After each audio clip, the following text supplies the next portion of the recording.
misteryo pa rin hanggang ngayon ang hindi nabibigyan ng kasagutan tungkol sa totoong dahilan ng pagkamatay ng isang grade 11 student sa Camarines Sur. Maraming mga katanungan ng hanggang ngayon ay hinahanapan pa rin ng kasagutan ng mga taong nagmamahal kay Danica Marie Pahate. Ng isang babaeng ilang araw nang nawawala sa Camarines Sur, pero ang dahilan ng kanyang pagpanaw palaisipan pa rin.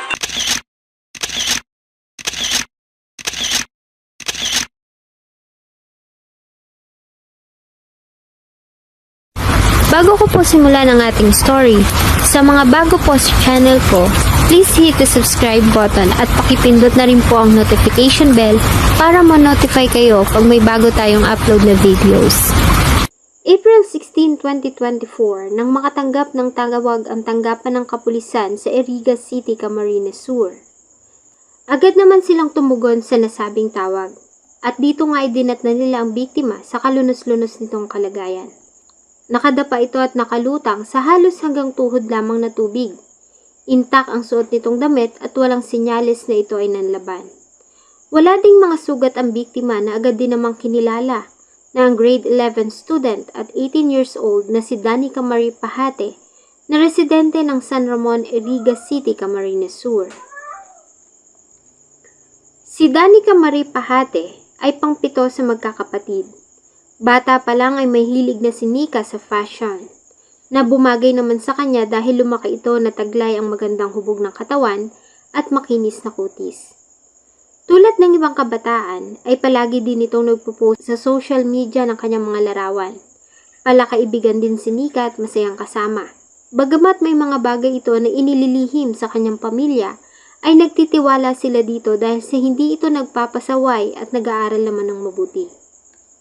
Ayon sa ina ni Nika, noong April 15, 2024 ng gabi, ay nagpaalam ang dalaga na magtutungo lamang sa malapit na piso wifi vendo para makikonnect.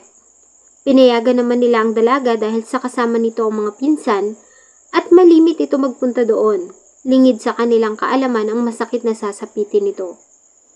Dala ang kanyang tablet ay umalis si Nika ng bahay. Ayon sa kanyang mga pinsan ay dumating naman doon ang dalaga. Sa katunayan ay nakilagin pa ito sa cellphone ng isang pinsan dahil sa hirap na makasagap ng signal ang dala niyang tablet. Bandang alas 9 pasado ng gabi ay nag-log out na ito at saka nagpaalam sa mga kasama. Tinanong pa ito ng pinsan niya kung babalik pa siya at sinagot umano ng dalaga na baka hindi na. Iyon na ang huling sandali na nakita nila itong buhay. Sabi niya, sige po. That time po, nagpaalam na po yung kapatid ko na uuwi sa bahay.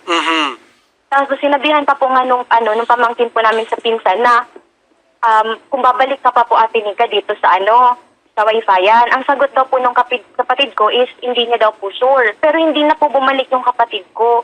Tapos yung isa... Ayon sa ate ni Nika, noong gabi ng parehong araw, ay nakita pa ito ng nakatatanda niyang kapatid na babae na naghihilamos. Lumabas kasi ito ng bahay para maghanap ng signal dahil mahirap ang signal sa loob ng kanilang bahay.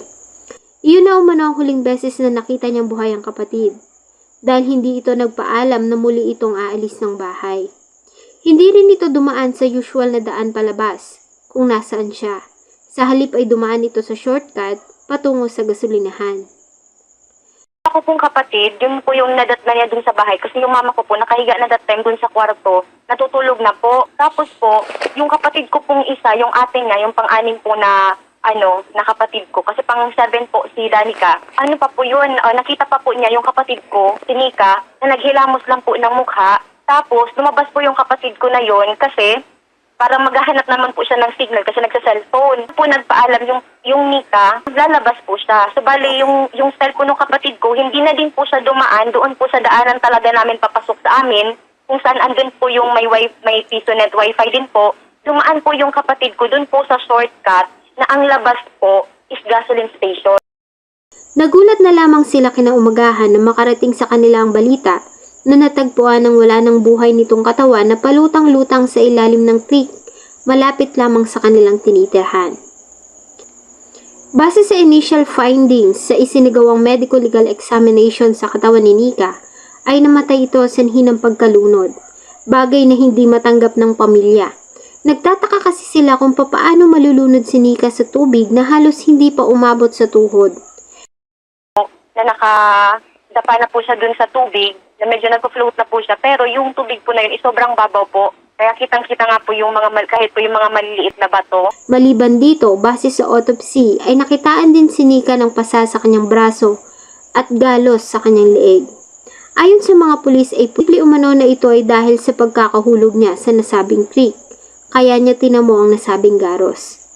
Naman, as indicated in my report, nakalagay naman po doon yung finding. Internally, meron na po akong nakitang contusion sa right arm niya at maliit na abrasion sa neck part. But other than those po, wala naman. Yung ganun pong findings is because meron pong blunt force trauma. So, merong matigas na bagay na tumama doon sa area ng katawan ng victim, kaya meron pong contusion. Yung po kasi abrasion is because merong rough object in contact with that particular part of the body. Yung sa neck, hindi po dahil sa pinukpok siya. Even yung sa arm, hindi po kasi specific ang mga ganong findings po, sir.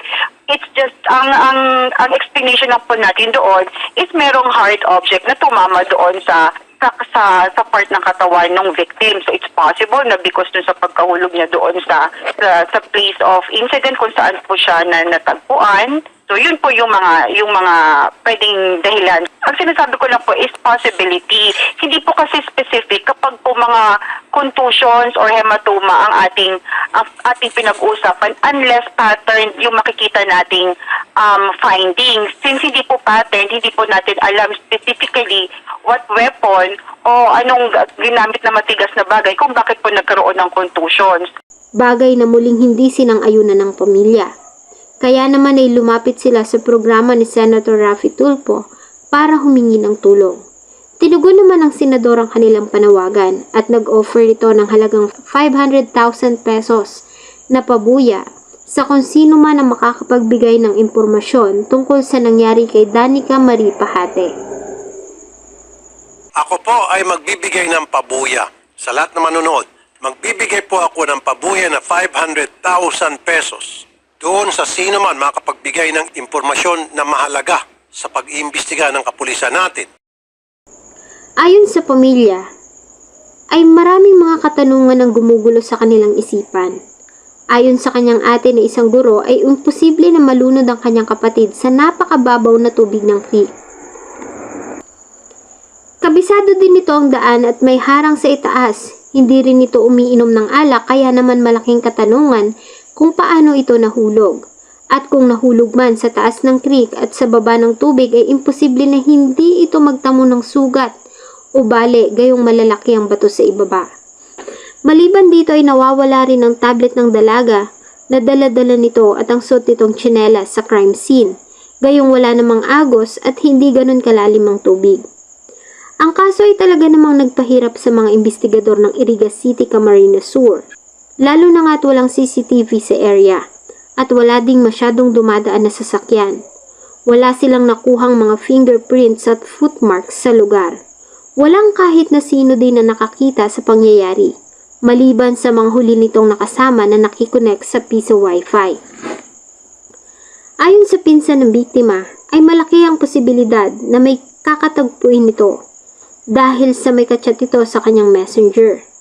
Nang mag-log out ito mula sa kanyang cellphone, makalipas lamang ang ilang minuto mula nang umalis ito ay nag-pop out pa sa kanyang notification ng message na sige mula sa di niya kilalang tao. Marahil umano ay ito ang huling nakachat ni Nika. April 30, 2024 ay inihatid si Nika sa kanyang huling himlayan sa public cemetery ng San Ramon. Dapat sana ay magde-19 na ang dalaga noong December 1. At hanggang ngayon ay wala pang malinaw na kasagutan kung ano nga ba ang nangyari kay Danica Marie Pahate noong gabi ng April 15, 2024. Bakit kaya napuntang wala ng buhay nitong katawan sa ilalim ng creek? Hanggang ngayon ay umaasa pa rin ang mga nagmamahal kay Danica na darating ang araw na malalaman din nila ang totoo at malakas ang kanilang paniniwala na may tao o mga taong responsible sa sinapit ng dalaga. Na baka sakaling makaarabot ko rin sa mga possible na magiging para makaami ang justice sa lugar.